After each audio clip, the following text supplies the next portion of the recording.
I'm Sarah Wilder, and this is part 33A of Surviving the Man I Married. So I'm going to tell you in this episode, there's also going to be a 33B and C. But in this episode, I'm going to tell you what happened to lead up to me actually having to go back to Utah and in regular communication with Jim.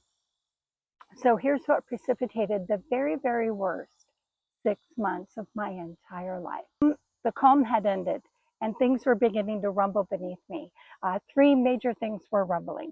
The first was I got a really hysterical, unnerving, disconcerting voicemail from my attorney quitting, just abruptly quitting. But down a few months down the road, after the new year starts, I'm going to hear from talented psychic medium and clairvoyant Nadia. And she's going to tell me a lot more about what precipitated my lawyer quitting and why he left a voicemail in that tone, what had upset him so much. The second thing that was rumbling beneath me was my daughter Becca's husband, Alex, had accepted a job transfer. So we would be moving from the San Francisco Bay Area out to Chicago, Illinois, to the western suburbs. Well, I wasn't able to go because I'm extremely allergic to corn and soy, but that's not the main reason. The main reason was, and this was even before the lawyer quit, that things were also rumbling beneath Jim, and the house, I was running into difficulties with him showing the house, and I could just tell that things were not going to go smoothly. And it's exactly what my mom had explained to me in the last psychic reading I had with Peter. So, and also, by the way, this is part 33A, but 33B and C are the reading with Peter. Okay, so this second thing that was rumbling is my son-in-law's job transfer. That meant their house was put up for sale. So there's 5 of us people and 3 dogs and 2 parakeets living in a house that is now having to be kept showing ready and open house ready clean. And that was quite a feat in and of itself. That now meant my safe harbor, and they had been my safe harbor for quite some time. And they were going to be 2,200 miles away. That was going to be rough. After I moved to Utah, they were just about 1,300 miles away. All right. And then that meant, of course, that Rosie, Dolly, and I would need to find a new place to live. The third thing rumbling underneath me was, because of 1 and 2, the lawyer quitting and the job transfer and the big move, that Rosie, Dolly, and me were going to move back to Utah, yes, but we were going to move in with Rachel in her 600 square foot apartment and her 2 cats and all her. She's an artist, and she does textile art and sterling silver and gemstone jewelry making, and she's a photographer, does macrame. Her apartment is crammed floor to ceiling, every corner, every nook and cranny with her stuff. I needed to find an affordable attorney and an affordable place for me to live with Rosie and Dolly. So these are some pretty huge hurdles I was facing.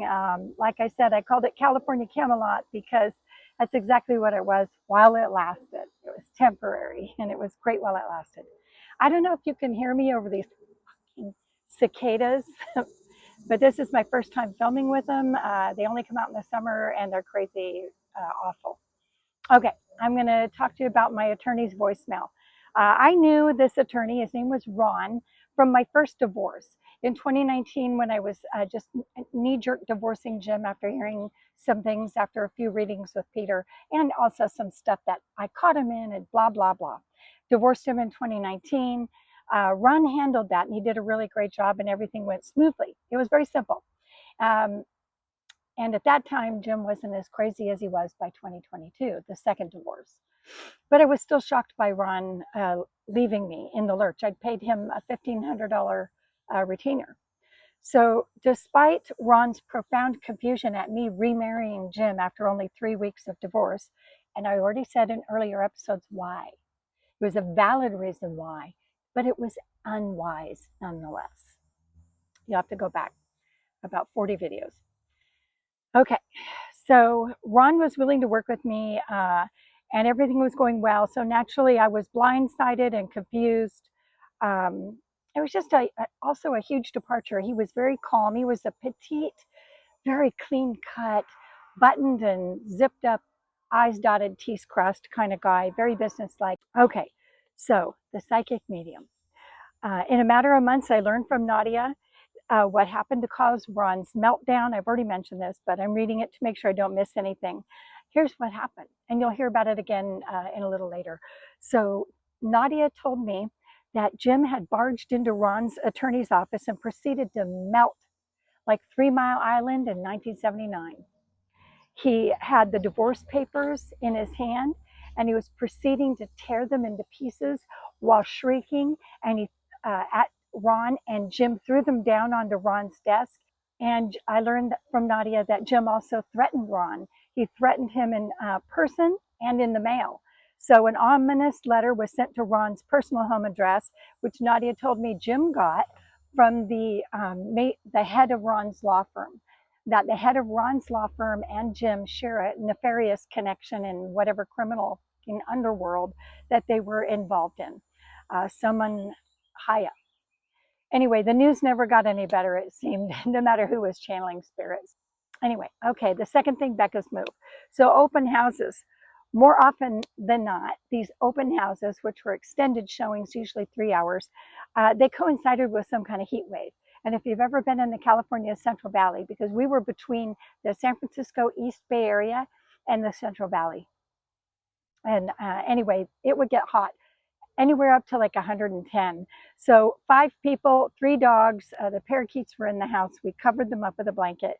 We stuffed into a Honda minivan with the air conditioning blasting, seeking any available refuge for a 3-hour period of time, usually in a nearby park, because we had to be able to get out and let the dogs out, stretch their legs, have them go potty, give them water. So it was usually a park, but we actually had prepared a go bag. Rather, not we, my daughter Becca prepared a go bag where there were snacks and drinks and word searches and activity books. At least one person had to be in the van. And a lot of times that was me because I can't really eat out. I'm allergic to all forms of corn and soy and a bunch of other shit. So I would stay in the van and they would go get food and get me something and bring it to the car, and we'd sit in the car and have like Thai food or whatever, Mexican food.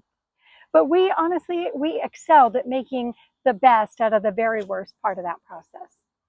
Okay, so less than a month after the job transfer news, which I did not take well. I'm not going to get into it because it's embarrassing, but I melted down. It was like half a day where I was just off the rails. I was not well. Less than a month after that news, I was in my Subaru with Rosie and Dolly, headed east for the fiery hellmouth, Utah. But I wasn't the only grown-up in the car. My daughter, Rachel, had flown out to San Francisco so she could co-pilot the car with me and just, be my emotional support daughter. Because that's not a great place going back to Utah. It's like you experience the worst thing in your life, which was him trying to unalive me on Father's Day 2022. And then I deal with the crazy business. If you've been watching the videos between part 23A and this one, 33A, you've learned a lot. And going back there caused me a lot of anxiety, and I needed somebody with me. But we had a good time. We took a scenic route. We went zigzagged all over some of our favorite places. And within just days of getting back to Utah, I saw Peter for a reading because I needed some support from the other side. I needed some spiritual warriors on my side. I needed some advice. And I needed to peek in on Jim and know what I was getting myself into. I needed the inside 411. And there's absolutely nothing more inside the information you get from a good psychic medium. Spirit delivers. On a particular day in the first 10 days of September 2022 was all about forward motion. On a single day, 4 of the 5 Wilder women were on the move. We were on major road trips. Molly was going through a divorce of her own from her Coast Guard husband, and she was driving from Maryland on the East Coast all the way to the San Francisco Bay Area on the West Coast. She had her wiener dog in tow. Becca and her family, golden doodle in tow, but no parakeets. They were given away to a close friend. We're leaving the West Coast for the Midwest, and Rachel and I and our little menagerie were headed back to Utah. Okay, so mid-September is happening just the following week after this move, and things took a turn for the bizarre and the sad. It had been just over 3 years since I experienced a month that brought me to my lowest.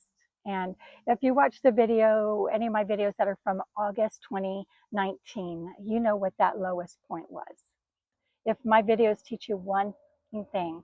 It's the power and the subtlety and the forcefulness and the impact of narcissistic abuse, long-term narcissistic abuse. Back to the fucking point. Okay, so in fact, the reincarnated misery at my return to Utah contaminated the neighboring months, not just September. From the moment I stepped back into the most oppressive state in the Union until I abandoned it 182 long, excruciating days later, the months easily earned their nicknames. Send help September, awful October, and no turning back November. Okay, I hope you come back for part 33B when I'm going to share a reading with Peter. My name is Sarah Wilder. This is the 9 Lives of Sarah Wilder, Surviving the Man I Married.